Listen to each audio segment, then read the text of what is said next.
a veces hay decisiones que uno tiene que tomar.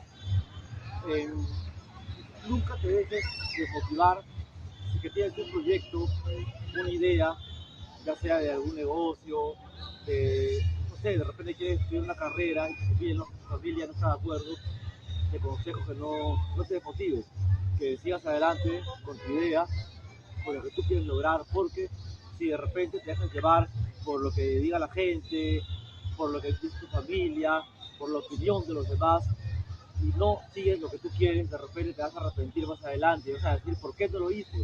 ¿Por qué no hice esto? ¿Por qué no hice lo que yo quería hacer? Y ya sería demasiado tarde, va a ser demasiado tarde. Entonces, nunca te dejes desmotivar ni te dejes llevar por lo que dice la gente. Simplemente sigue tus sueños, sigue lo que te parece que esté bien, lo que tú creas conveniente para ti, sin importarte lo que digan los demás. Ese es el consejo del día de hoy.